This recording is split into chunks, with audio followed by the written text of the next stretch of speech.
Okay, so this lecture is on circulation in blood vessels. Let me just put this in slideshow mode. Okay, so we are going to talk initially about blood vessel walls. There are three layers. They're called the tunica interna, tunica media, and tunica externa.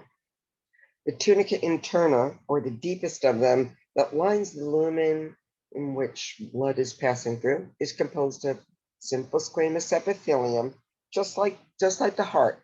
So it has the same function as well, reduces friction.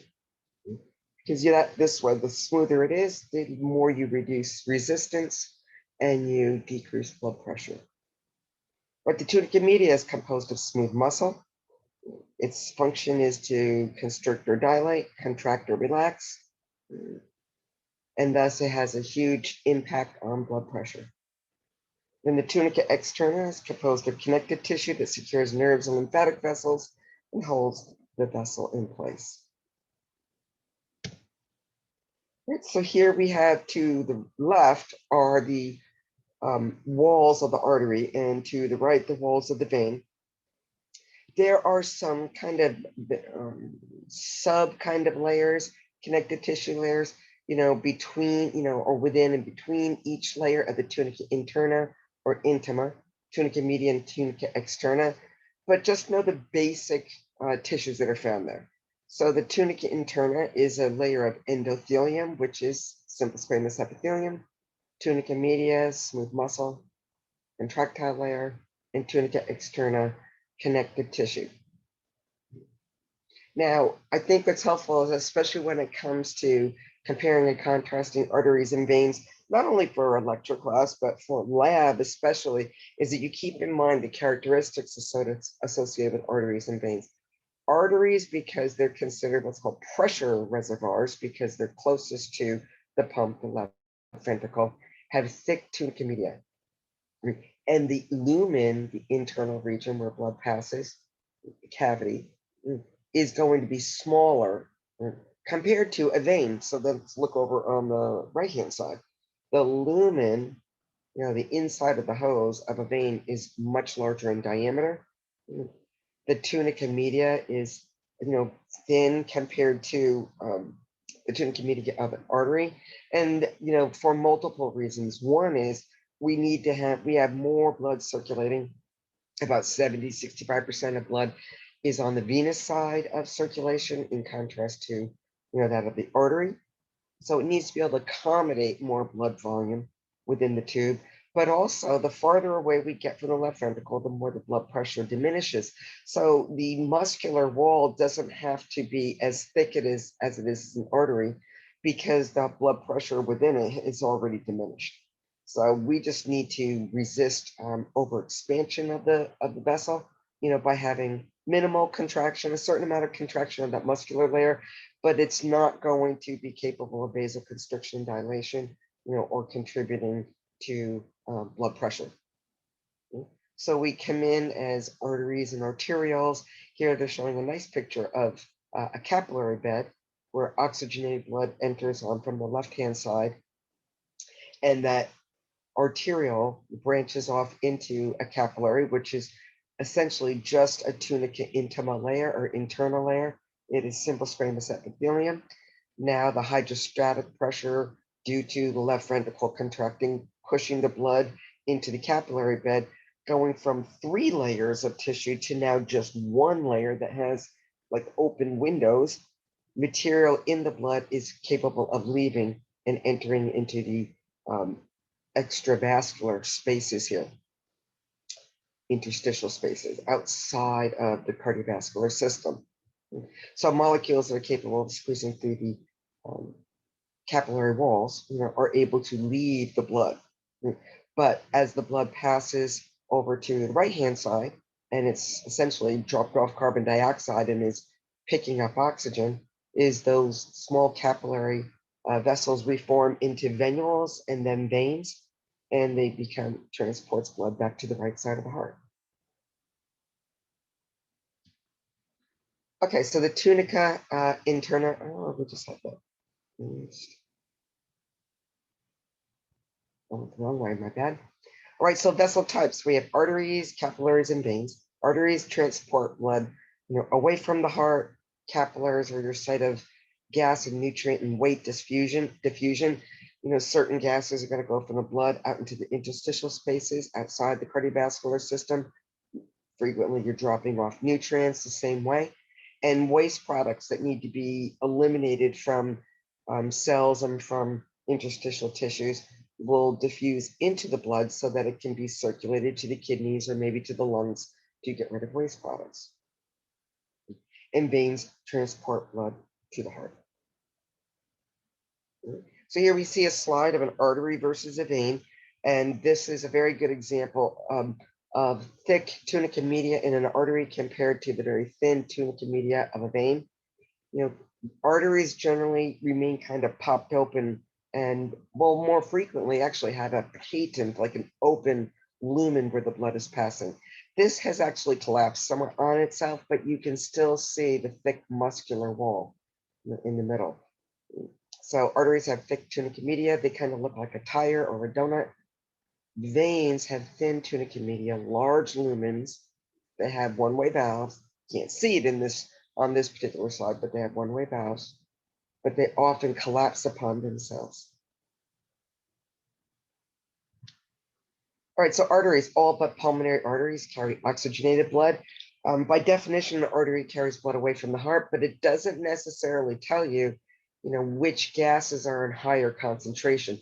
Most arteries are going to be identified as red because they have a high oxygen content, but there are a few exceptions that all arteries are red and all veins are blue models, because pulmonary circulation, will, as you saw from the heart, the pulmonary artery was still blue, the pulmonary trunk was still blue, the pulmonary veins were red, that there are a few exceptions.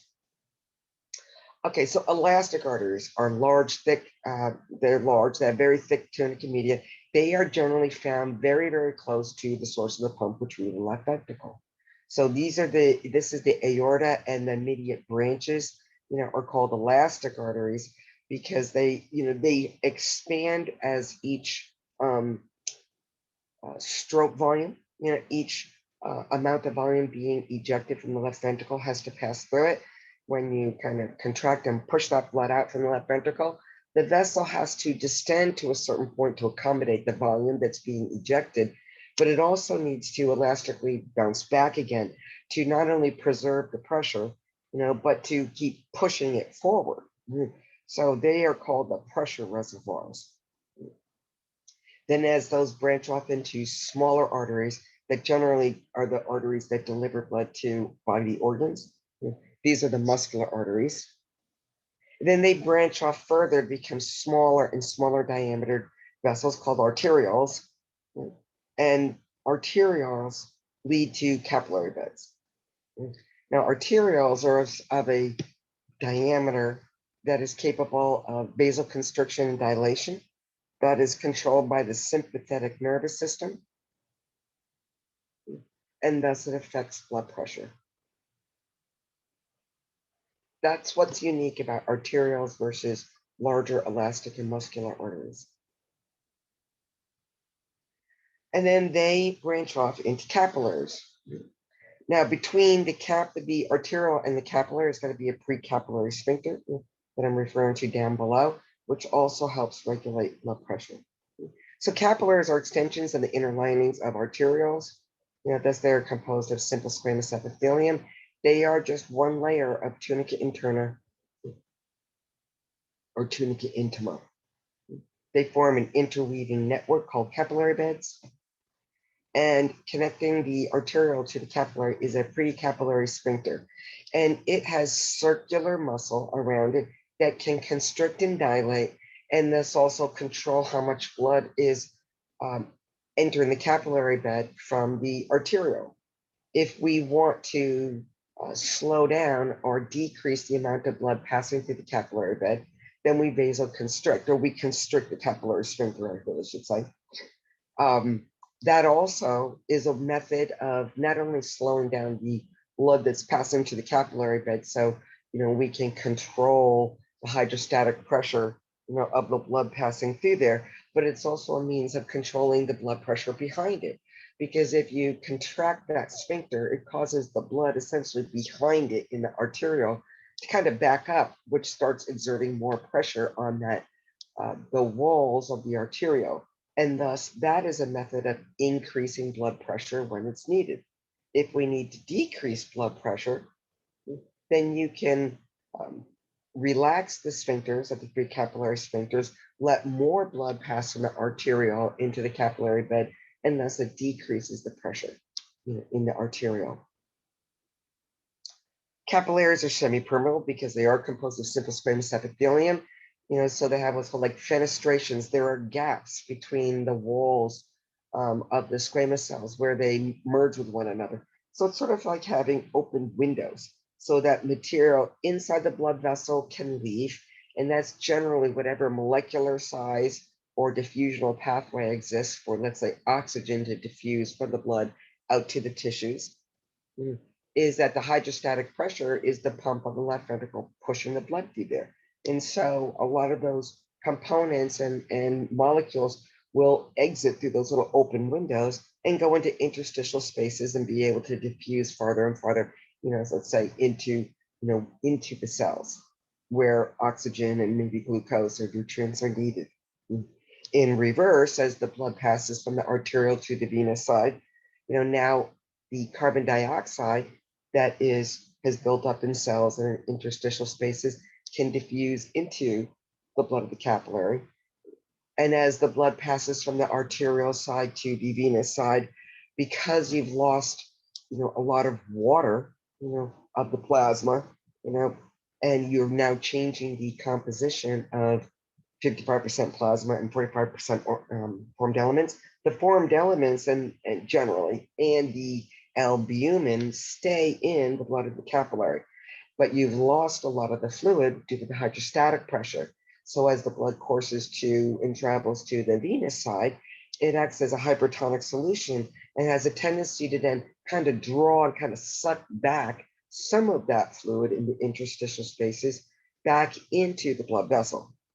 And thus it helps to, restore some of that blood volume. You might not be 55, 45% plasma deformed elements as you were entering capillary bed, but at this point it might be more like 50-50, which is fine because by the time that blood is transported through the venules to the veins and back to the right side of the heart, the lymphatic system will be merging with those subclavian veins. And we're going to look at what the lymphatic system is in the next chapter. Is it the lymphatic system is going to capture a lot of that fluid that did not get kind of sucked back into the venous side of the capillary bed, and thus the lymphatic system will capture a lot of that fluid, transport it via lymphatic vessels until they merge with the subclavian veins, and now we will kind of restore that 55-45% ratio of plasma deformed elements. But we'll look at that a little bit more, in the next chapter. Okay, so it's just important to understand that we lose water, a certain amount of the water in blood and certain nutrients and molecules, gas molecules, inorganic or organic substances on the arterial side of the capillary bed because of the hydrostatic pressure and the push of those molecules from inside the vessel out,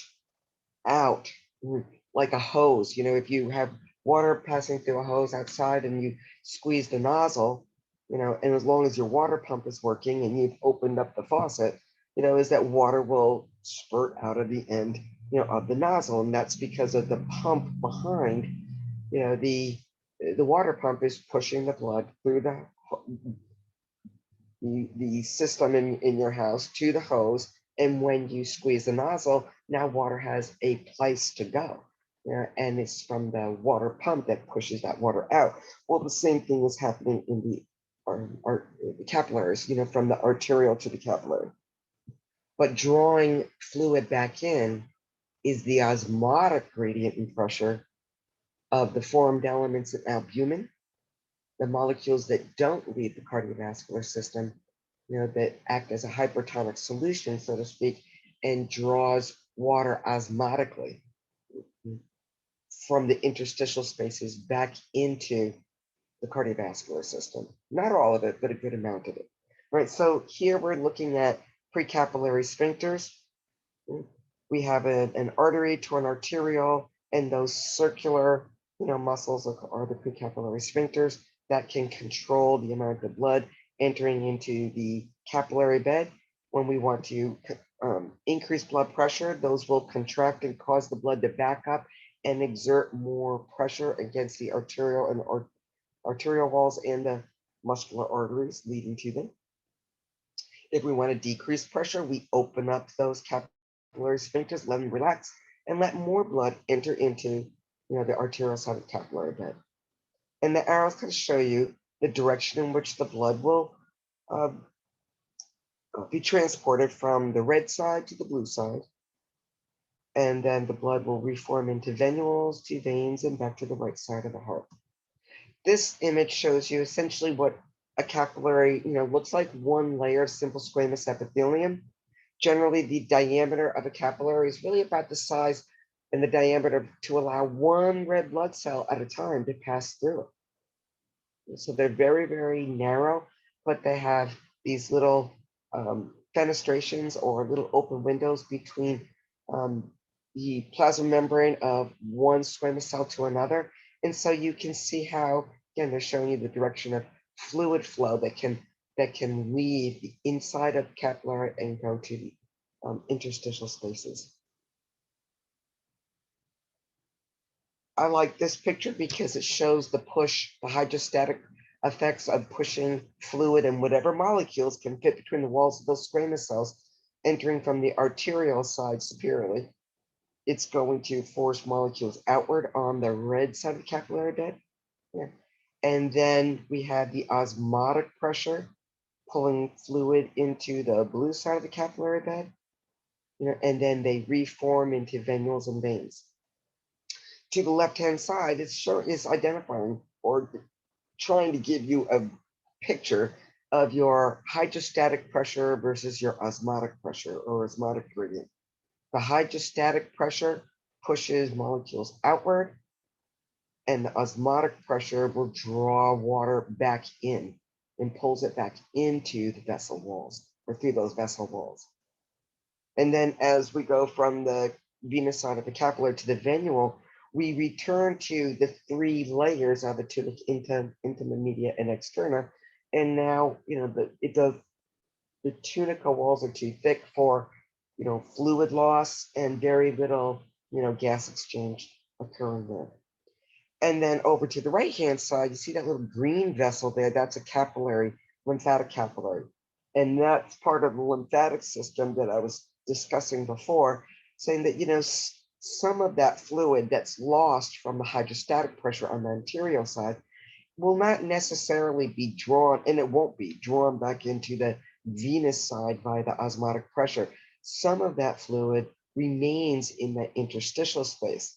And since we need to have all fluid moving, in a forward kind of circular direction, the lymphatic capillaries here leading to larger lymphatic vessels is going to kind of suck up the rest of that fluid and start transporting it through the lymphatic system, which ultimately merges with your subclavian veins. So we'll look at that a little bit more in the next chapter. Okay, so veins. Venules receive blood from the capillary bed. It is generally deoxygenated blood, lower blood pressure, and generally rich in waste products and carbon dioxide. Veins form from the union of venules. All three layers are present again. The tunica externa is generally the thickest. It has a large lumen, so therefore it holds large volumes of blood called the volume reservoir, and the blood pressure is low. Valves are present to prevent backflow.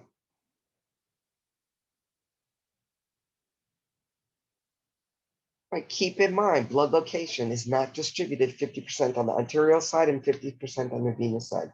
In reality, about 60 to, depending, it's about 60% is on the venous side, and thus the veins are considered volume reservoirs. The arteries are considered pressure reservoirs because their thick tunica media are designed to withstand the pressure of the blood being pumped so forcefully from the left ventricle, they need to be able to stretch but bounce back. If they don't withstand the pressure, within the vessel from the left ventricle, contracting that systolic pressure that's exerted, then you can have an aneurysm. They need to be able to withstand that pressure and bounce back. If they have weakened walls along these artery pathways, then it can bulge out and essentially rupture, and then you start to bleed. So about 35-45%, I'd say fairly safely, is in the arterial side, and 60-65% is in the venous side. And this is just a pie wedge representing those. This gives you a good idea of where they're located. 15% of arterial blood is in the systemic arteries and arterioles. About 12% is passing through the lungs, about 8% in the heart, 5% in capillaries. But as long as you know, I just want you to understand that more blood is in the venous side, and that's accommodated by larger lumens of veins, as well as some extra veins we have, right? Like a median cubital vein and the greater saphenous vein and the lesser saphenous vein. We have more veins than we do arteries. And thus they are volume reservoirs. Okay, hemodynamics. Cardiac output is the total blood flow through the heart for 1 minute. So cardiac output, the equation is stroke volume times heart rate. Stroke volume is the amount of blood ejected from the ventricles in one cycle of contraction, and heart rate is the number of beats per minute. So it gives you how much blood is being pumped through the heart in 1 minute. And then blood pressure is the product of cardiac output times resistance, or stroke volume times heart rate times resistance of peripheral resistance. Blood pressure is the force the blood exerts against the inner walls of blood vessels, measured in millimeters of mercury. Arterial blood pressure rises when the ventricles contract and falls when the ventricles relax. It should not fall all the way to zero. There should never be like no pressure, passing, of the blood exerting against the blood vessel walls. If the blood pressure dropped to zero, the blood would not move. The fluid flow would just completely stop. So it's maximum upon, systolic contraction of the left ventricle, the maximum pressure exerted against the vessel walls due to ventricular contraction or ventricular systole is the systolic pressure. And that should be about 120 millimeters of mercury. The least amount of pressure exerted on the vessel wall is the diastolic pressure. And that's the minimum pressure when the ventricles relax. Doesn't mean it drops to zero, it just means it's the minimum pressure exerted. And that should be about 80 millimeters of mercury. Pressure is greatest at its source, the left ventricle, and diminishes the farther, the blood courses away from the heart. Pressure is low in capillaries and lower in venules and veins until we reach the right atrium. So this is a good chart because, it's identifying where the pressure is maximal and how it diminishes. So on the vertical axis, we have the blood pressure in millimeters of mercury. And on the bottom, we have aorta to arteries to arterioles to capillaries, veins, venules, to the vena cava, inferior and superior vena cava. So the aorta that's where your pressure is the greatest because you're closest to the left ventricle. And then you go from the aorta to arteries to arterioles. We're traveling away from the left ventricle. The farther we travel, look how the pressure, drops drastically to like zero in the vena cava.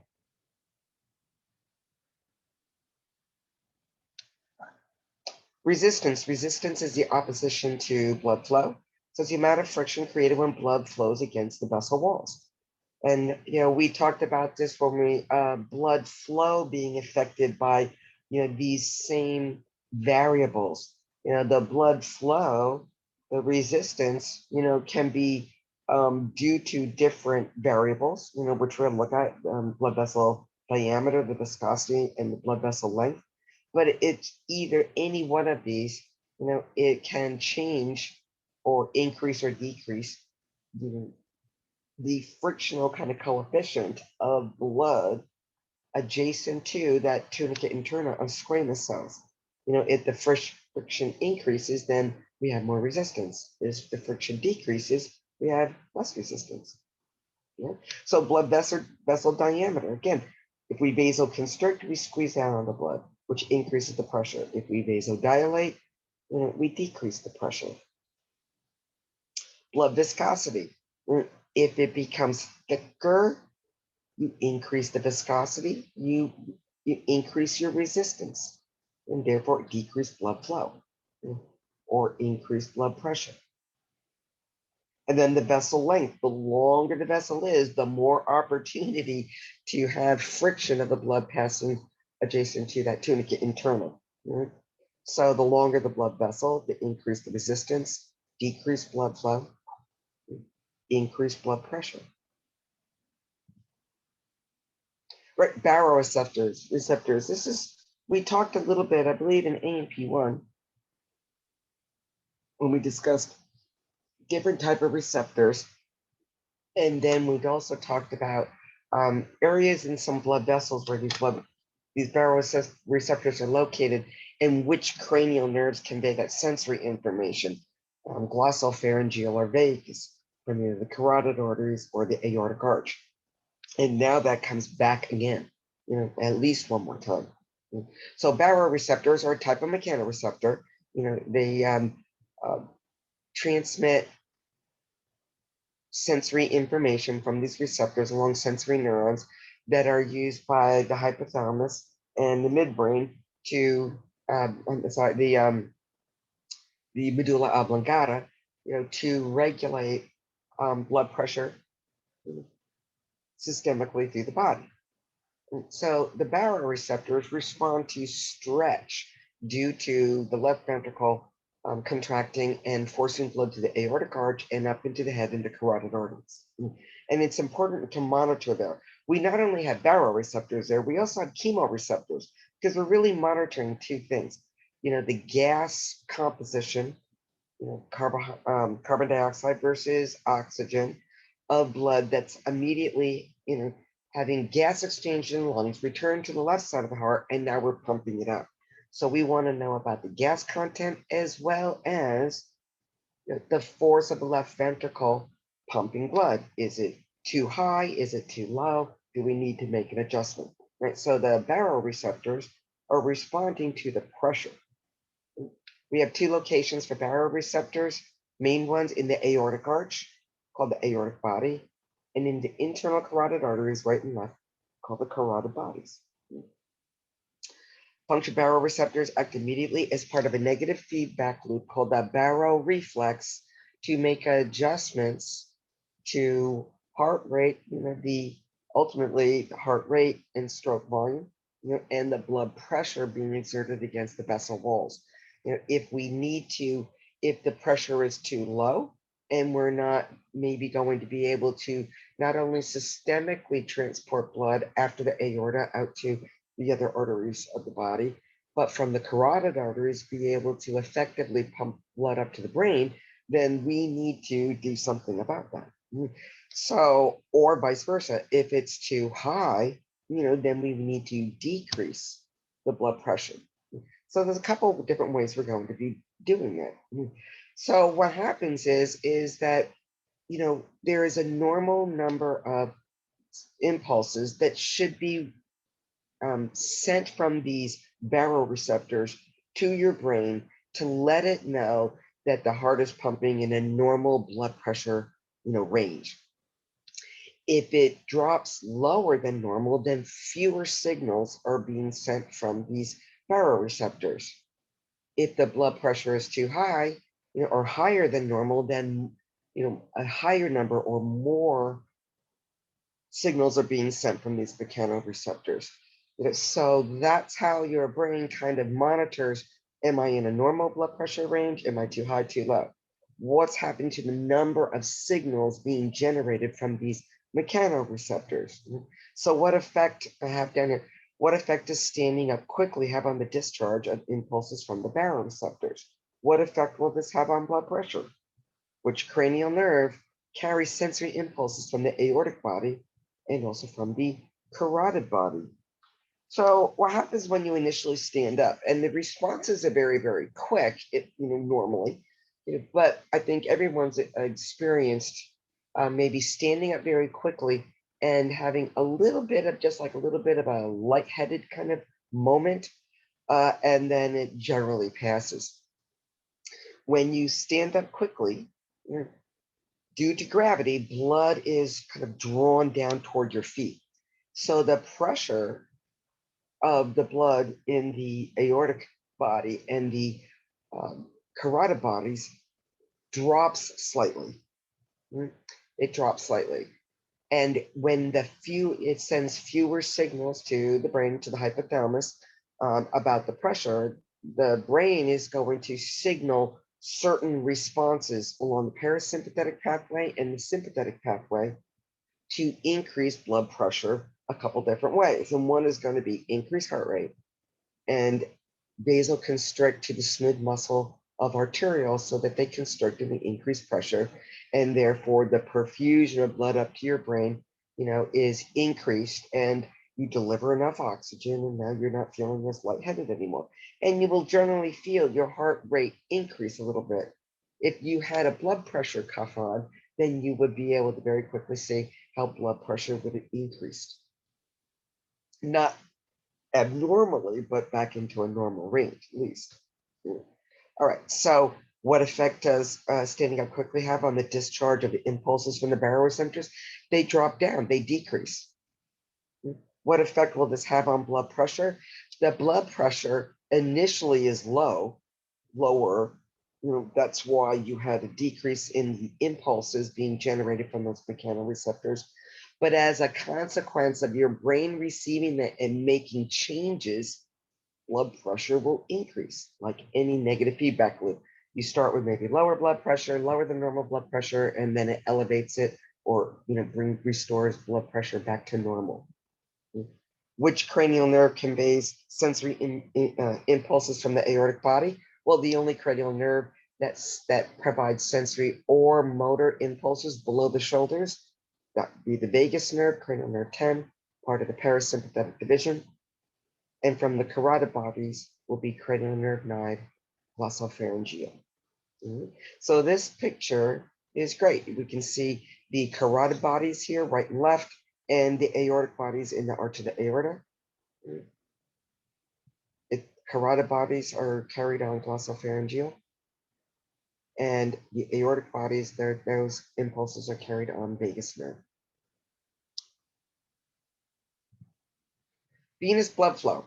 So pressure, as blood pressure decreases, as the blood moves farther and farther away from the left ventricle, from the pump, through the arterial system, the capillary bed, and now entering into the venous side, there's very little pressure left to keep moving the blood back to the right side of the heart, especially when you consider moving blood from the legs and the arms, and the abdomen are generally, if you're standing upward, moving against gravity. You're going to have some adaptations in the venous supply to keep that blood moving back toward the right side of the heart. So we have skeletal muscle contraction. Veins pass through layers of skeletal muscle, and as the muscle contracts, it compresses the walls of these veins. And when that happens, it's similar to the way the right ventricle contracts. The right ventricle contracts, it exerts pressure and squeezes down on the blood that's in that chamber. It closes. In doing so, the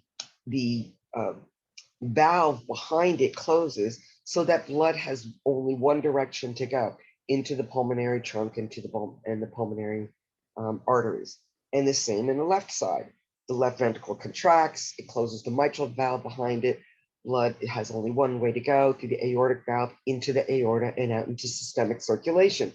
Well, the same thing is going to happen here. That's why we have to have one-way valves and veins, is that if the skeletal muscle contracts and compresses on those veins, it closes the valve behind it, and the blood, gets moved through the next valve, forcing it open, and the blood enters into the next kind of region or segment of that vein or venular vein. As the muscle relaxes, the blood falls down as far as the last vein, the last valve, I'm sorry, it closes, and now you wait for another muscular contraction. So skeletal muscle contraction is not only part of how we're going to circulate venous blood back to the right side of the heart, but it's also going to have an impact on circulating lymphatic fluid through the lymphatic system, back towards the veins, the subclavian veins right and left. But we'll look at that in the next chapter. All right, what else contributes to it? Breathing. When you take a breath in, the diaphragm contracts and drops inferiorly, and your lungs expand, right? Okay, but when when that happens, it increases. So when air enters into the thoracic cavity, it increases the pressure in the thoracic cavity, and as the diaphragm contracts and depresses, it increases and puts pressure on the organs in your abdominal pelvic cavity, and thus it increases the pressure there. That's why your stomach has a tendency to rise when you take a breath in. You're not filling your abdomen with air, just your thoracic cavity, the pulmonary, region with air. But it has to push the diaphragm downward, or the diaphragm has to collapse downward to allow, the breathing mechanism, the respiratory mechanism, to take place. But the short of it is that as the diaphragm decreases and depresses and puts pressure on the abdominal pelvic cavity, it increases the pressure there as well, which puts pressure on those veins.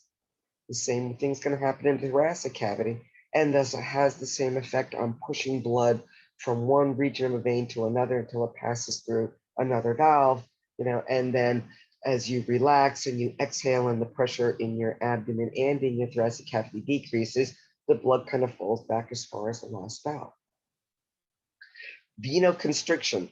You don't have a very thick tunica media in veins, but they do have to be able to contract to a certain point to withstand the pressure that's within them. The blood being still exerts a pressure against the vein walls.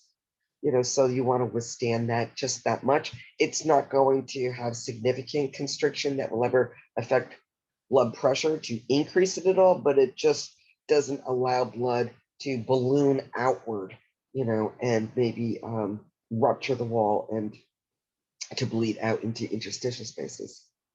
And the fact that we have those one-way valves. So the fact that we have skeletal muscle contracting and compressing on them, the breathing mechanism, venoconstriction, and one-way valves. All right, so here we can see another type of picture where you have skeletal muscle contraction, especially in the lower extremities, like your gastrocnemius, contracts on your posterior tibial artery, and it pushes blood upward, closes the vein behind it, and blood is pushed superiorly through the vein, opening up the valve. And then as those muscles contract, the blood will fall back and close that valve that's just superior to it here. And then each muscle contraction keeps pushing blood farther toward the right atrium. Okay, factors that influence arterial blood pressure. So here we have blood pressure in the center. 1, 2, 3, 4, 5 different squares are referring to different variables that can affect blood pressure. So starting at the top, blood volume. And this kind of makes sense. Look, if our average blood volume for most adults is about 5 liters, if your blood volume goes to 5 liters to 6 liters, and we have the same tube system, arteries and veins that you had when you were only 5 liters, let's say, is that now that same tubular system, hose system, has to accommodate another like 20% in this case of blood volume. And in doing so, it has to go someplace. So it starts exerting more pressure against the vessel walls. That increases blood pressure. If we increased heart rate, we increase blood pressure, right? Because we said blood pressure equals cardiac output times resistance, and heart rate is one of the variables of cardiac output. So if we increase heart rate, we increase blood pressure. If we increase stroke volume, we increase blood pressure because stroke volume is part of cardiac output. Looking down at the bottom, we have resistance or peripheral resistance, meaning vasoconstriction or dilation. If we vasoconstrict, we squeeze down on the blood, we increase blood pressure. We vasodilate, we decrease blood pressure. And then the blood viscosity or the thickness of blood. If we change the thickness of the blood, being either dehydrated or having polycythemia or increase in the length of the blood vessel, those variables we looked at in the blood chapter as well as previously in this chapter, they all contribute to increasing blood pressure. Right, so they're all like increase. Increase those things, we increase blood pressure. You should also be prepared to answer questions such as blood volume decreases. What effect does that have on blood pressure? Heart rate decreases, stroke volume decreases, peripheral resistance decreases, blood viscosity decreases, then blood pressure decreases. Okay, I want to look at this because this is really important about how the autonomic nervous system is going to use that information from the baroreceptors to make adjustments to blood pressure. And in both of these cases, it's sort of like the previous slide, that it's referring to increased blood pressure or higher than normal blood pressure that's occurring. And what's going to happen on the sympathetic nervous system side and the parasympathetic nervous system side. Also be aware of, just like I said with the previous slide, is, well, what might happen or what might be the responses of both of these branches of the autonomic nervous system when cardiac output decreases or blood pressure is decreasing systemically. So not only know what's happening when it's going up and what responses the body should make, but what happens when it's lower than normal. Again, these are negative feedback loops. So when we start with high blood pressure or increased cardiac output that increases blood pressure, then the result will be decreased blood pressure, decreased cardiac output, maybe normal blood pressure, normal cardiac output. All right, so starting on the left-hand side, we're saying cardiac output increases, which is stroke volume times heart rate. The blood pressure rises. The baroreceptors in the aortic arch and the carotid sinuses are stimulated. They're sending more signals. Sensory impulses travel to the cardiac center. Parasympathetic impulses to the heart are increased. And remember, parasympathetic stimulation is is the rest and digest parts of your autonomic nervous system. So increasing parasympathetic stimulation along that vagus nerve, cranial nerve 10, will inhibit the SA node, slow down heart rate, and thus allow pressure to return toward normal or decrease the pressure, blood pressure, decrease cardiac output, decrease pressure. That's the parasympathetic response. Over to the right-hand side, we have rising blood pressure, stimulation of the baroreceptors, same place. Aortic arch and the carotid sinuses are increased. Travels to the vasomotor center. The vasomotor center is inhibited. Fewer impulses traveling down the sympathetic nerves to the arterial walls will allow those blood vessels to dilate, right? So now the arterioles, are, instead of having signals to contract, many signals to contract, you're going to have fewer signals sent down to contract, which means the smooth muscle is going to relax a little bit, not entirely, not, decrease the amount of contraction. So the blood vessel just, you have an aneurysm that there's no contraction, and now the pressure against the blood and that arterial wall just balloons out and maybe breaks through and ruptures that wall. It just decreases enough where you increase the diameter of those arterioles. And now you have less force compressing the blood. You have decreased peripheral resistance, and the blood pressure returns toward normal, or decreases toward normal.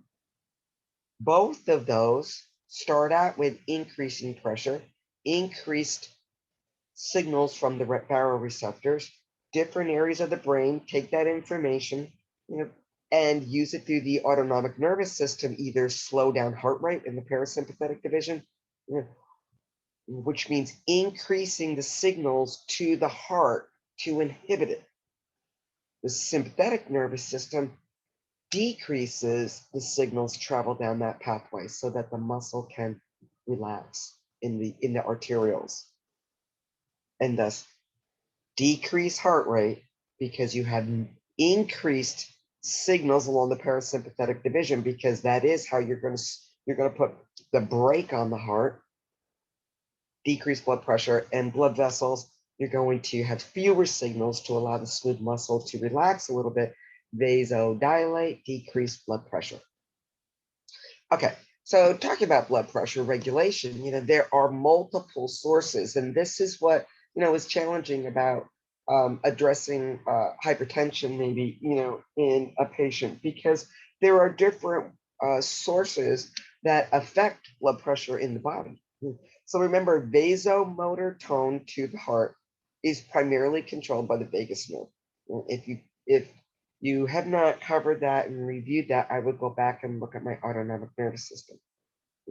Under stress, the sympathetic nervous system can override the parasympathetic division and the vagus nerve, slowing the heart rate and cause it to increase, because you need to be able to increase heart rate when necessary. And that will alter the blood volume, increasing blood volume or decreasing blood volume, increase blood volume, increase blood pressure, decrease the blood volume, decrease blood pressure. Okay, so let's look at our three methods of change. We have the neural components, the hormonal components, and what we call autoregulation. So this is where some of the hormonal influences are going to be big on altering your blood volume, because when we alter blood volume, we alter blood pressure. That can be controlled somewhat by the sympathetic parasympathetic divisions, but it's mostly going to be hormonally, using antidiuretic aldosterone and the renin-angiotensin system. When it's too low, when it's too high, we're going to have the one hormone called atrial natriuretic peptide come in. All right, so let's look at this. Neural regulation. That's basically the mechanism we just looked at, using the baroreceptors and chemoreceptors found in the aortic arch and the carotid arteries. The vasomotor center in the medulla oblongata can help regulate, or does regulate, blood pressure by changing arterial diameter in response to the baroreceptor discharge. We just talked about that, right? We said the heart is controlled generally by the parasympathetic division to conserve energy and slow down the heart rate, and the blood vessels are controlled by the sympathetic division to have more or less degree of smooth muscle contraction, to always have some kind of pressure, in those arterials, some kind of smooth muscle contraction in the arterial walls. The baroreceptors respond to pressure changes and even posture changes from sitting and standing or lying down. And also chemoreceptors respond to the change in the oxygen levels or the pH of the blood. So, we need to change, blood pressure and due to multiple reasons, not just the baroreceptors, but chemoreceptors also. The hypothalamus also regulates via the fight or flight mechanisms, using the sympathetic nervous system. All right, so you can kind of go through this image on your own from your textbook. I highlighted the red regions there. This has to do with the baroreflex changes that we talked about in about 3 slides ago. What's going to happen. What are going to be the effects of the parasympathetic stimulation to the heart to decrease blood pressure or increase blood pressure, sympathetic nervous system to blood vessels. We start with, again, the receptors in those baroreceptors conveyed on certain cranial nerves to the to the brain. The brain makes adjustments and decisions. What is it going to do on the parasympathetic division, sympathetic division? All right, hormonal regulation to blood pressure. We have short-term effects such as the epinephrine and norepinephrine that are secreted from the adrenal medulla when we're in sympathetic mode, that will directly increase heart rate and cardiac output, as well as stimulate vasoconstriction and thus increase blood pressure. Right? Those are, the immediate rapid effects of epinephrine and norepinephrine put into the blood as a hormone from the adrenal medulla. But we also have, it's called the renin-angiotensin system, and we're going to look at that a little bit more. Angiotensin 2, which is the final product of renin converting angiotensinogen to angiotensin 1 to angiotensin 2. And when we have angiotensin 2, it is a potent vasoconstrictor of blood vessels in the body. It also promotes additional secretion of two other hormones that help to reabsorb water at the kidneys and thus increase blood volume and blood pressure. And those are antidiuretic and aldosterone hormones. When we have higher than normal blood pressure, we can release atrial natriuretic peptide number 3. Right? This will actually have the opposite reaction. When we only really have one hormone that we secrete when blood pressure is too high. And when we get to the urinary system, you'll have kind of an understanding about that, and why it's not as necessary to have as many hormones associated with correcting low blood volume and therefore blood pressure back up to normal. When it's higher than normal, we generally don't have to regulate it quite so much because the kidneys will allow excess fluid to spill over and form urine, store it in the bladder, and then eliminate it from the body, as that pressure is going up. But sometimes, we need to go the extra mile and maybe have something that really kind of pushes that ability up a notch by secreting a hormone called atrial natriuretic peptide that will make sure and inhibit any of those hormones that act to increase blood volume and therefore blood pressure. So they act to decrease blood volume and blood pressure by inhibiting the release of antidiuretic hormone, aldosterone, renin-angiotensin, and thus make sure that the blood that's passing to the kidneys, the excess fluid, can be captured and transported down the bladder to be eliminated, and thus decrease the blood volume and decrease blood pressure back to normal. Antidiuretic hormone from the pituitary gland, and it's called the posterior pituitary gland, is going to be one of those hormones that targets the kidneys to increase water absorption, just water, in the kidneys, and therefore increase blood volume and therefore blood pressure.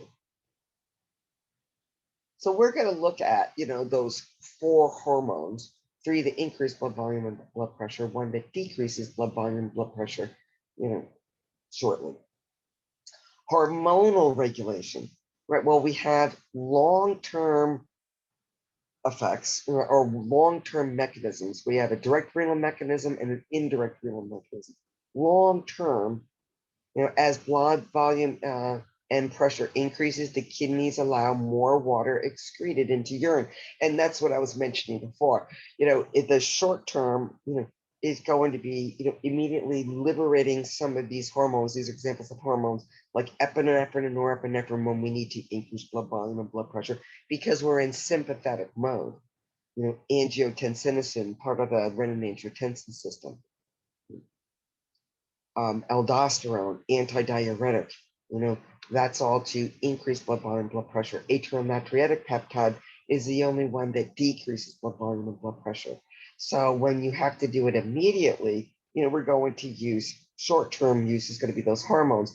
Long-term is the mechanism I mentioned before, is that normally, and we'll look at this again in the urinary system, is that when you increase the blood volume because you just drank a liter of water, is that your design, the body and the kidneys are designed, as that blood now passes through the kidneys to be filtered, is that the excess water is just going to be formed into urine and transported to the bladder to be eliminated.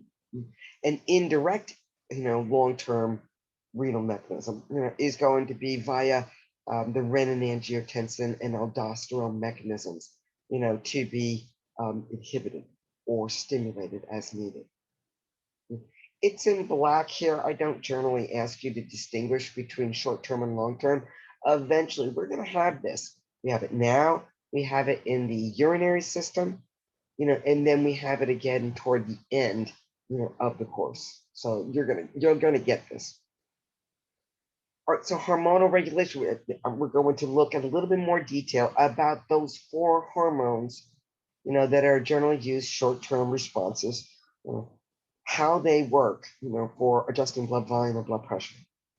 So the first 3 hormones listed here, we have 4, are released and identified in red when you have decreased or lower than normal blood volume and blood pressure. So the red ones are antidiuretic aldosterone and renin-angiotensin. AMP is secreted when you have blood volume or blood pressure, it's high, or when it is high, or higher than normal blood volume and blood pressure. So that's the one in blue. So the first 3 in red are released when you have decreased blood volume, blood pressure, and the one in blue is when you have higher than normal blood pressure or blood volume. All right, so what do you need to know about them? Antidiuretic hormone, stored and released from the posterior pituitary. We're going to see that when we talk about the endocrine system. Antidiuretic hormone, or ADH, targets the kidneys. It also targets the thirst center of the brain, so that as the blood volume and blood pressure is decreasing, you start to get thirsty, and therefore, hopefully, you will take in more fluids. Acts to increase water absorption at the kidneys, where you're forming urine and filtering blood to form urine.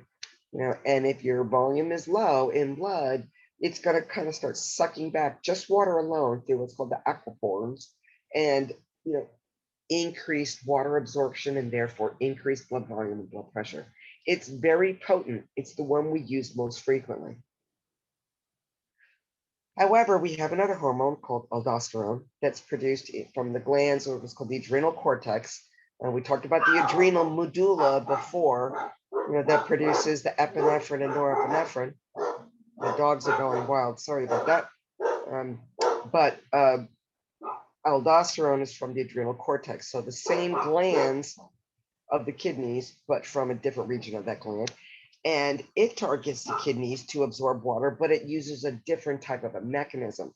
It's going to stimulate the absorption of sodium from these structures in the kidneys that are forming urine, and it's going to signal it to actively transport sodium that is in the fluid that ultimately becomes urine, called filtrate, and you're going to pump that out of those 2 systems and draw it back into blood. And where sodium is being pumped, chloride ions generally follow, and where salt goes, water goes.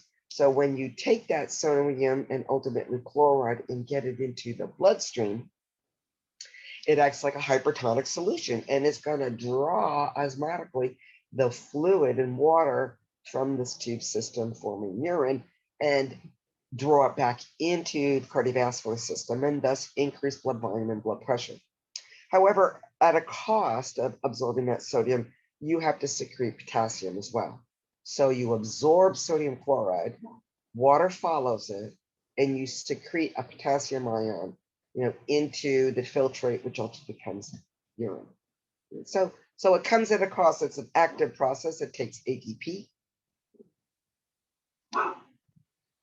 The renin-angiotensin system is a little more complicated.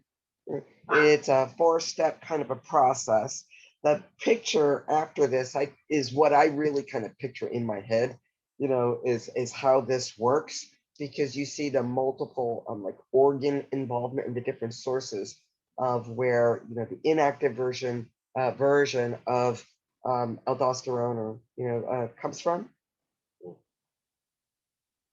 So the renin-angiotensin system is a 4-step process. If blood volume is low and blood pressure are low, it's called the JG cells. The juxtaglomerular cells of the kidneys are going to secrete renin. These are cells that are found in one of the arterials supplying, one of these functional units, of the kidneys. From there, that hormone enzyme, backslash enzyme, renin, is put into blood, and that blood is going to circulate. And as it passes through different organs of the body, it will stimulate the conversion, or renin will act now kind of as an enzyme hormone to convert angiotensinogen to angiotensin 1, and then angiotensin 1 has to be converted to angiotensin 2, and now you have the active hormone that is capable of increasing, in red below, increased secretion of antidiuretic, increased secretion of aldosterone. It stimulates that thirst center, so it increases that thirst drive. And it's the first one that can actually increase vasoconstriction of arterioles. Antidiuretic and aldosterone do not affect smooth muscle contraction in arterioles, but renin ultimately does, because angiotensinogen 2 is going to cause vasoconstriction, and thus all three of those things, four of those things technically, will then really push the reabsorption of fluid to increase blood volume and blood pressure, as well as directly affecting vasoconstriction. All right, so here we have let's look at the kidney first, kind of right in the middle, because that is where your renin comes from, and that gets secreted into the blood. Now the liver over here on the right and left, I'm sorry, is always secreting angiotensinogen and liberating that into the cardiovascular system. And these molecules that end in OGEN like that are considered to be an inactive form. It's like a precursor. It's a precursor of the molecule. So when the kidney does release that renin, because blood pressure is low, the renin converts the angiotensinogen that is already circulating in blood to angiotensin 1.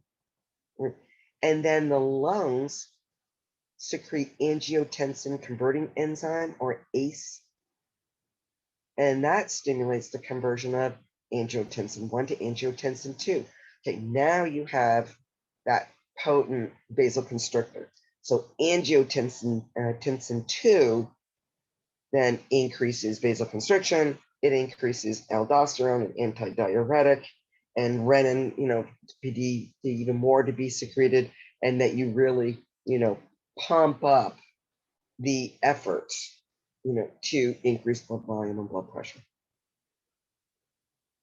Now, ACE inhibitors are frequently, or may be, a type of medication that can be administered to a patient if their blood pressure remains too high. These are negative feedback loops. Normally, they should turn off. We don't talk about a lot of abnormal situations, but as you get older and for different reasons, some of these negative feedback loops don't shut off when they're supposed to.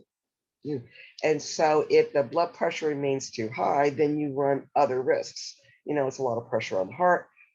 You can run the risk of stroke and aneurysm and all kinds of cardiovascular accidents, because the pressure is too high for too long unnecessarily, in blood vessels.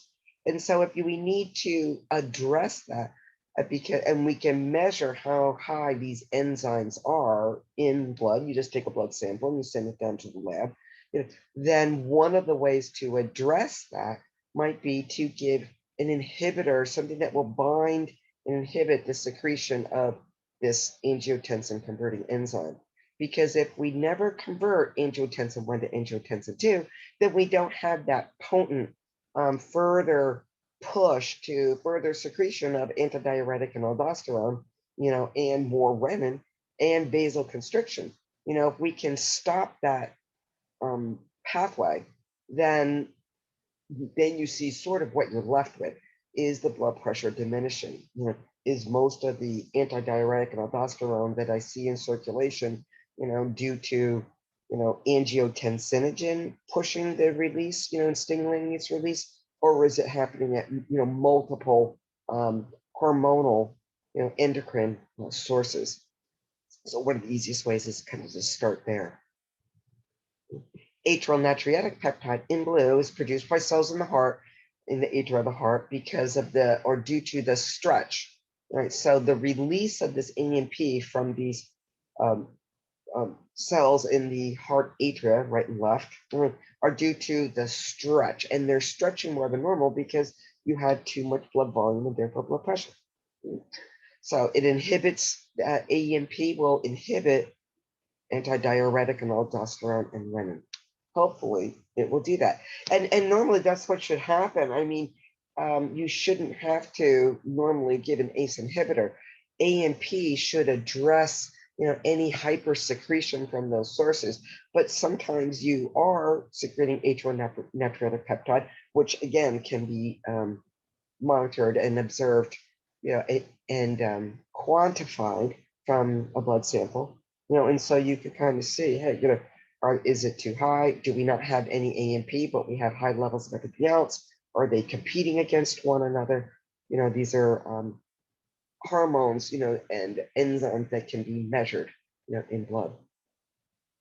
And thus, if we inhibit antidiuretic aldosterone and renin, then we should be able to increase the urine output and decrease blood volume and blood pressure. Intrinsic and extrinsic controls determine blood flow through the tissues. And I have up there FYI. You can go ahead and review some of these. We come back to it in the urinary system, because, and I'll just read through here briefly. When I have FYIs, I generally don't ask questions at this point, exam or quiz questions, because we are going to get this again in the urinary system. But I think it's good to start kind of looking at that and introducing the concepts. Blood flow is primarily determined by the metabolic needs of tissues during skeletal exercise or skeletal muscle contraction and exercise. You need more blood, you need more oxygen and nutrients being delivered to them. The kidneys have less, because we're in sympathetic mode. We vasoconstrict more to, producing urine and circulating blood to the digestive organs, and we vasodilate and send more blood to skeletal muscle and to the heart and to the lungs. Right?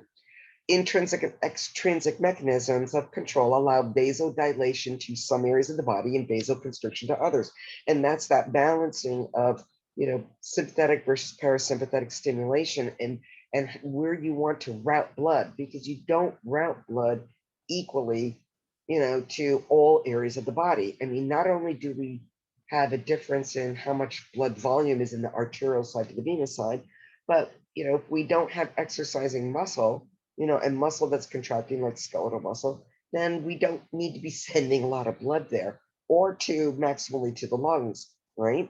You want to send it to the kidneys and all the systems that are increased or stimulated, like blood, salivation, lacrimation, urination, digestion, defecation, when urine, rest, and digest.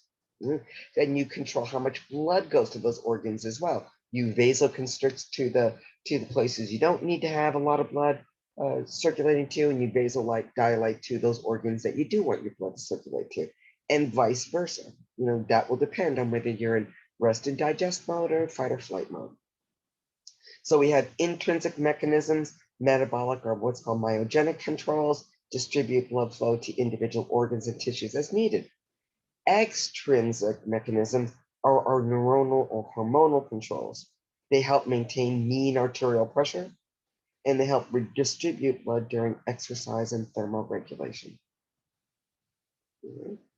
So, we're going to be talking about this in more detail when we look at the urinary system, because then we're actually going to see what's called the juxtaglomerular apparatus, where renin comes from.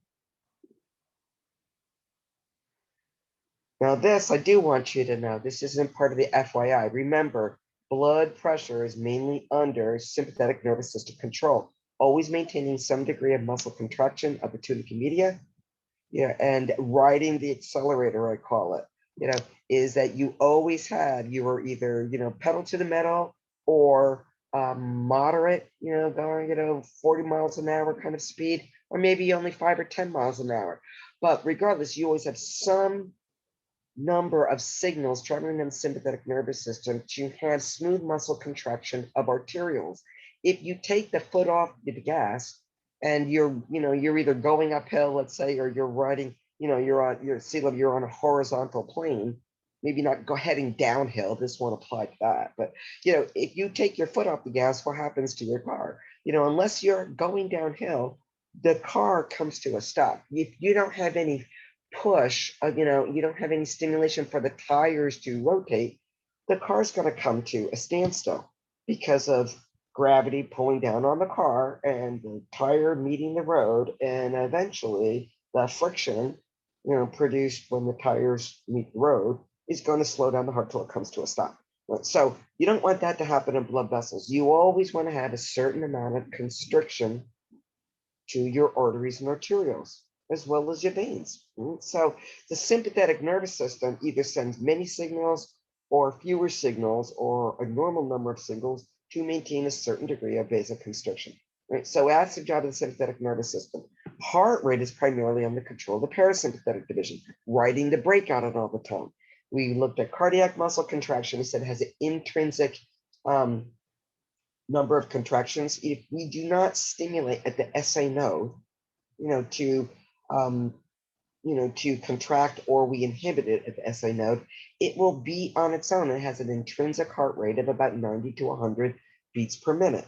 And if that fails, then the AV node will stimulate about 40 to 60 beats per minute. And then the Purkinje fiber is about 20 beats per minute, 20 to 30 or so. So, left on its own, the heart will beat higher at a higher rate than we really need. So the parasympathetic division is generally sending either more or fewer signals, just like the sympathetic nervous system, to maintain an appropriate heart rate given your metabolic requirements, your activity level. If we need to speed it up real fast, like we're in fight or flight mode, sympathetic nervous system is going to override the parasympathetic division, and stimulate contraction. Monitoring circulatory efficiency. Well, we can take a pulse. Pulse is created by expansion and constriction of elastic arteries, aortic, and branches during cardiac cycle. So as the left ventricle contracts and relaxes, we know we have the maximum pressure, systolic pressure, and the diastolic pressure, the least amount of pressure exerted. And the pulse is the force to expand those arteries, and then they bounce back down again. Well, there are certain areas of the body that are really easy, where these arteries come to the surface of the body to monitor how many beats per minute, the heart is experiencing. So we can measure heart rate, but we can also evaluate the pulsations at those levels as well, whether they're, the heart rate is regular, what is the feel of the pulse? Is it thready? Is it weak compared to other areas of the body? Because generally when you take a pulse, you really want to do them bilaterally and evaluate the left and right artery, let's say, like the radial artery on the right to the radial artery on the left. We looked at some of the blood vessels of the feet. We said that the posterior tibial artery behind the medial malleolus and dorsalis pedis artery on the dorsum of the upper part of the foot, the superior aspect of the ankle and part of the foot. You want to compare side to side generally. It often is not done. It's usually just evaluated maybe when you fear obstruction along the arterial pathway, but technically you should be comparing both sides. So you go, wow, the left side is a little weaker than the right side. That means something. Okay, blood pressure is measured generally in the brachial artery by a sphygmomanometer. Little difficult to say, but what we refer to as a blood pressure cuff. It encircles, above the bend of the elbow, kind of right around your biceps brachii and triceps muscles. And below that point, between there and the bend of the elbow, is a nice little area, kind of to the medial side of the biceps brachii tendon, is where the brachial artery comes up toward the surface. And that's a nice area to put your stethoscope to listen, for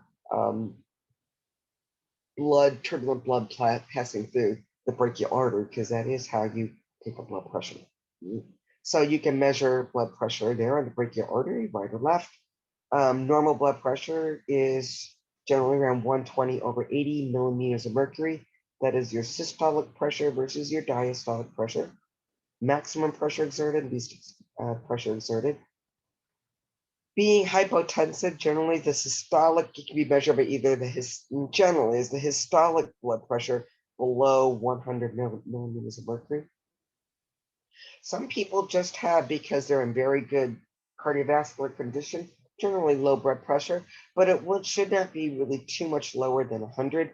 The diastolic, it's not uncommon to be around sometimes 40 or 50, but it shouldn't be too much lower than that. Right, hypertension is generally considered about 140 over 90 millimeters of mercury. That can usually be controlled by diet, changing the foods that you eat, exercise. Sometimes hypertension is a consequence or secondary to different medications that you might be taking. But if it stays elevated, you might have to intervene with things like the ACE inhibitor that I just referred to, inhibiting the conversion of angiotensin 1 to angiotensin 2. So, and the guidelines for determining really what's normal and what is pre-hypertensive and now considered hypertensive seem to be changing. I don't think they're going to stay the way they currently are. I think they're going to kind of come back down a little bit, and really consider hypertension being consistently above 140 over 90, or even consider mild hypertension, 140 over 90 for about 6 months, in succession, or constantly or chronically for 6 months. All right, this shows you some common locations for being able to establish a pulse. Here, the superficial temporal artery around the temporal area. The facial artery, by wrapping your fingers around the superior aspect of the mandible, you can establish a pulse there. The carotid pulse, a brachial artery pulse, a little harder to find, but sometimes you can find that through, if not digital palpation, using a stethoscope over those areas. The radial pulse, a femoral artery pulse, where it comes up to the surface, as it passes under what's called the inguinal ligament and then becomes the femoral artery that travels along the femur. Behind the knee, the popliteal artery, posterior tibial artery. Little farther down from where that red dot is, it's really easiest to find it by wrapping your fingers around the medial malleolus and pointing your fingers toward the calcaneus. And then on the superior aspect of the foot, or what's called the dorsum of the foot, the dorsalis pedis artery. Common areas, right and left. All right, so therefore circulatory pathways, we're going to talk a little bit about this. So when we have circulation in the body, now you're starting to see, we have systemic circulation, we have coronary circulation and pulmonary circulation. And we'll look at the pulmonary circulation a little bit in more detail, when we look at the respiratory system. But that we have, first of all, the pulmonary circulation that is from the heart, the right side of the heart, right ventricle, out to the lungs, and then back to the left atrium, right? So that's our pulmonary circuit. The systemic circuit is from the heart, from the left ventricle, out to all the body tissues that we just identified, arteries to capillaries to venules to veins, back to the right side of the heart, via ultimately the inferior vena cava, superior vena cava, and coronary sinus. And then we have the coronary pathway. When we looked at the aorta on the heart model, we said the first branches were the right and left coronary arteries. Those arteries travel and around the regions of the heart, the ventricles and the atria, and become smaller and smaller arterioles to ultimately a capillary bed, reform into venules and veins, into larger veins to the coronary sinus, and then back to the right atrium. And so that is our coronary pathway. That provides the oxygen and nutrients for the myocardium the cardiac muscle um, to work, to contract and relax. So pulmonary circulation, we go from the right ventricle to the pulmonary trunk, right and left pulmonary arteries. We travel to the lungs, gas exchange, right? We drop off carbon dioxide, pick up oxygen. Now we're coming back red. We went out as blue vessels, blue arteries. We're coming back now as red veins to the right and left pulmonary veins, to the left atrium. These are the only arteries that carry deoxygenated blood and the only veins that carry oxygenated blood. Normally, all right? I mean, when we have with a female and we're looking at a developing fetus, yeah, that's going to be another area of exception where arteries are blue and veins are red in fetal circulation. But in adults, males and females, right, this is the only exception. Right? You can look at these pictures here. It shows you the pathway out to the lungs and back. We look at it again when we talk about the respiratory system. Systemic circulation. We have that branches off the aorta. Remember, we have the ascending aorta is that first segment of the aorta leaving the left ventricle. And then we have the arch. And then we have the aorta passing through the thoracic cavity called the thoracic aorta, enters in the abdominal cavity, the abdominal aorta, and thereafter all the branches to the abdominal organs, and the aorta continues as the iliac arteries down into the legs of the femoral arteries, so forth and so on. Right. So the ascending aorta, your first branches of the right and left coronary arteries, that supply the myocardium. That's where we find those. And then on the arch, we have the first branch is the brachiocephalic artery that supplies the right side of the head and the arm, right arm. We have the left common carotid artery that supplies the left side of the head, the left subclavian artery that continues to the left arm. We have the descending aorta. The thoracic supplies the chest cavity. The abdominal supplies everything below the diaphragm. Upper extremity circulation. So you can kind of look through this on your own. This is just, from the aortic arch, identifying your three branches of, and technically they should be in red. We've been using red as an indication of arteries and being oxygenated blood, but these just happen to be in blue. So you can, here's your brachiocephalic artery, left common carotid artery, left subclavian artery. It's just another way of mapping out essentially artery to artery, what you need in the upper extremities and then in the lower extremities. So here we have pictures that we looked at before: axillary artery, brachial artery, radial and ulnar arteries. Or actually, let me correct myself. We looked at them in lab in detail. We just might not have looked at them in here. So now we're looking at the arterial distribution off the arch of the aorta. The first branch is the brachiocephalic artery. The second branch is left common carotid artery, and then the left subclavian artery out to the left arm. The brachiocephalic artery will immediately branch off into a right common carotid artery. So there are your matching common carotid arteries, and it'll continue as the right subclavian artery. And then as it passes through the armpit, it's the axillary artery as it parallels the humerus brachial artery, as those branches parallel the radius and ulna, the radial and ulnar arteries respectively. Organ circulation, as the aorta passes through the thoracic cavity, it gives off branches to the organs in the thoracic cavity. As it pierces the diaphragm and enters the abdominal pelvic cavity, it starts giving off branches to those organs, in that region. The first branch technically is called the celiac trunk. It contains, or then further branches off into three major arteries: a gastric artery, a splenic artery, and the hepatic artery. Then we have what's called mesenteric arteries. I don't ask you a lot about those either in lecture or lab, but you have the whole small intestine, large intestine, coiled tube system in the abdominal pelvic cavity. And no one artery is going to really effectively be able to branch off and supply all those organs. So you have one branch from the kind of superior region of the aorta and one from the inferior region of the aorta. You have two hoses that are going to then merge with themselves, so to speak. So you have what's called a superior mesenteric and inferior mesenteric artery, and each will then branch off and supply the superior regions of the small intestine, large intestine, and the inferior branching off and supplying like the inferior regions to the midline point, so to speak, of the small intestine, large intestine, and they will branch off into capillaries.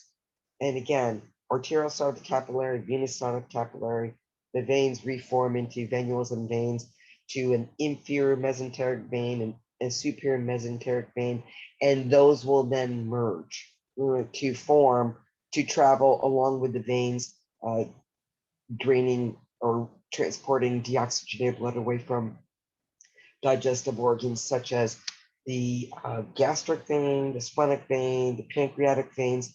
They will all merge to form hepatic portal vein. But as the abdominal aorta, the first branch off that abdominal aorta is what's called the celiac trunk that gives off branches for the stomach and the spleen and the liver. You would have a superior mesenteric artery. Then as that aorta travels further inferiorly, toward the pelvic region, you will give off your right and left renal arteries. You'll have an inferior mesenteric artery, and then it will travel inferiorly, bifurcate into your common iliac arteries, right and left, and then further into internal and external iliac arteries, right and left, and the external iliac artery will continue as the femoral artery. So here we're looking at the abdominal aorta as it pierces the diaphragm. There is that celiac trunk I referred to. It's in black. I don't ask you about that, but some people want to know. And that is technically it kind of courses interiorly, right, toward your anterior aspect. That is their celiac trunk, branches off there, and you can kind of follow those and see how they supply the different organs with oxygenated blood. And then as we travel inferiorly, we will have our mesenteric arteries. Here we can have that other little hose there. It's identifying as a superior mesenteric artery would be really the next major branch off the aorta. And then as you travel inferiorly, you'd see the remaining vessels. Here we have the common carotid. You can hopefully still see my my share. Right, the abdominal aorta travels inferiorly to about the level of L5S1, where the sacrum is. It's going to bifurcate and branch off into a common iliac artery. It continues as a femoral artery. It's going to go from the anterior aspect of the thigh to the posterior aspect and travel behind the knee as the popliteal artery. Then it sort of resurfaces laterally and splits into a posterior tibial artery and an anterior tibial artery. The posterior tibial artery wraps around the medial malleolus and courses to the undersurface of the foot, and the anterior tibial artery passes across your ankle area, the bend of your foot, and stays on the superior dorsum aspect of the foot as the dorsalis pes artery. And it branches off into smaller arteries as well, but you don't have to know those.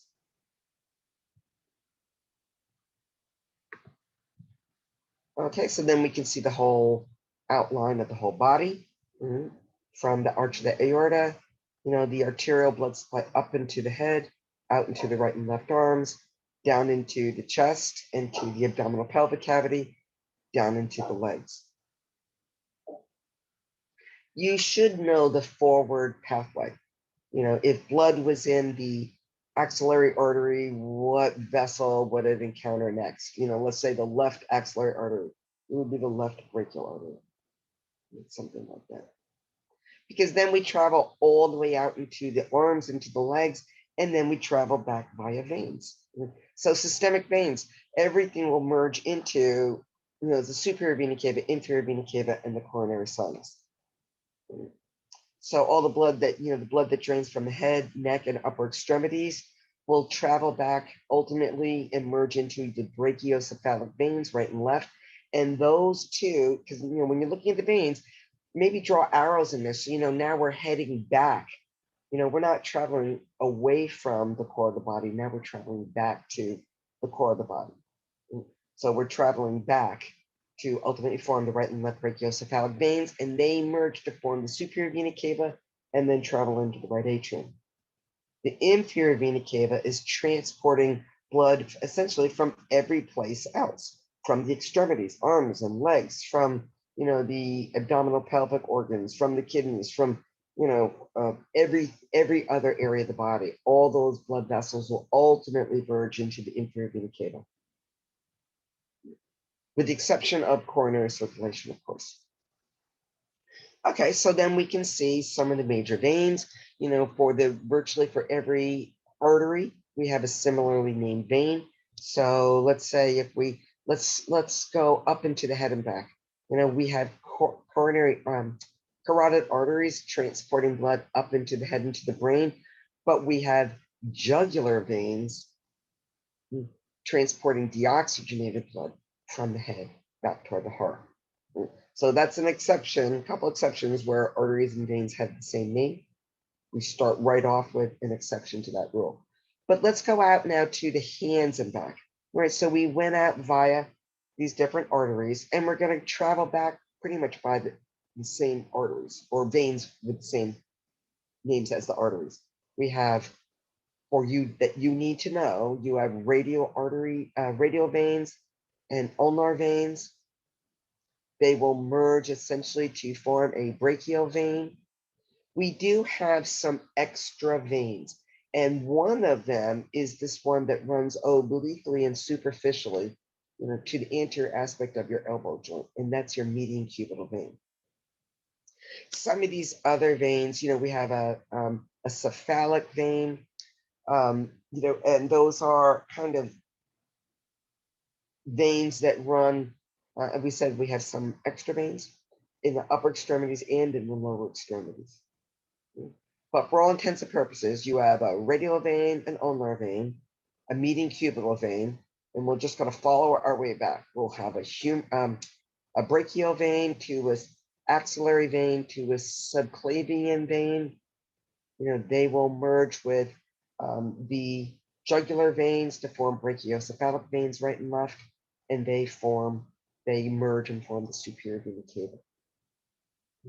Then we go down to the feet. We have posterior tubular veins, anterior tubular veins. They'll merge and form a popliteal vein, which continues as a femoral vein. And again, we have a couple extra veins in the lower extremity. You have the great saphenous vein that develops down in the feet, essentially, and courses very superficially on the medial side, the inner calf and thigh side. And you can see that there. That's called the great saphenous or greater saphenous vein. You have a great saphenous vein and a small saphenous vein that's found out laterally. But the great saphenous vein is important. So you follow that all the way superiorly, and it ultimately merges with the femoral vein and continues on as the iliac vein. So the two right and left iliac veins, or common iliac veins, merge to form the inferior vena cava. The renal veins will connect and transport blood directly to the inferior vena cava. Then we travel superiorly. Remember, we said that the veins of the digestive organs, the mesenteric veins, the gastric veins, splenic, and pancreatic veins will merge to form the hepatic portal vein. And that vein travels to the inferior aspect of the liver and takes all that venous blood first to the liver and lets it circulate through the liver. And then the liver, then we have the repeating uterus called a lobule, and we have a central vein in the center of every single lobule that now captures the blood that's now circulated through the liver and those central veins all merge to form a hepatic vein, and it leaves the liver, kind of superior and medial aspect of the liver, and that transports all that deoxygenated blood that was formerly in the stomach and the pancreas and the small intestine, large intestine, and the spleen. It circulated, went through the liver, and now we're going to transport all that deoxygenated blood via the hepatic vein to the inferior vena cava, and then back to the right atrium. So remember, digestive organs, not the kidneys, but the other organs, their veins will all merge to form an hepatic portal vein, which will enter in the underside or inferior aspect of the liver. And you should be able to see on most models, the gallbladder at the same time. And so you know that big blue vessel there, that's a hepatic portal vein. And so this diagram kind of follows that same pathway from arms back to the right atrium, and from legs, same way. Here we can see a radial vein, an ulnar vein, the median cubital vein. We have a brachial vein, axillary vein, subclavian, merges with the jugular veins to form the right and left brachiocephalic veins, which then merge to form the superior vena cava.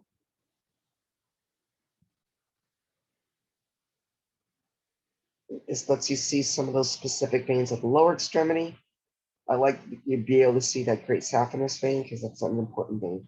But you see, you have a femoral vein, but those two will merge just as it enters, starts to travel under your what's called the inguinal ligament, and it forms the iliac vein. It actually forms the external iliac vein, and then when the external internal iliac veins merge, then it's technically a common iliac vein. Iliac vein nonetheless. The iliac veins merge to form the inferior vena cava above that, superior to that. Here we can see the small saphenous vein, the great saphenous vein. You can see your posterior tibial vein. It continues on as papilloidal vein. So it's just giving you what's called a posterior to anterior view. You're looking right at the gastrocnemius or your calf muscles instead of looking anterior to posterior. The hepatic portal system. So just to give more importance to this, drains the digestive organs, the spleen, and the pancreas. Delivers blood right to the liver for processing. It includes the mesenteric vein, superior and inferior, the splenic vein, right, the spleen, the pancreas, the stomach, gastric veins, most of the stomach, because the distribution of arteries to the stomach and to the pancreas are not, are a little more complicated, but all their veins ultimately merge to form the hepatic portal vein. After processing and circulating through the liver, the blood from the liver empties into the hepatic vein, which then empties into or communicates with the inferior vena cava and back to the right atrium. So here you can see this network of veins for the small intestine, large intestine. They will ultimately merge and draw arrows up, superiorly toward the liver, because that's your direction of blood flow.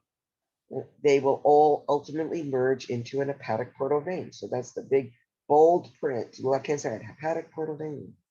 And it transports deoxygenated blood into the inferior surface of the liver. And I said, you will especially be able to identify that on a model because you should be able to see the gallbladder at the same time. There are three structures that should be found. This big blue one, the green vessel, which is transporting bile away from the liver, and it'll often be stored and concentrated in that gallbladder. And you should also, on a model, see the hepatic artery. But this picture is just talking about, illustrating veins, so it's not going to show you the hepatic artery. But on a model, you should see those three things: one big blue, one red, the artery, and then one green structure, green, duct system. Okay, so that's it for this chapter.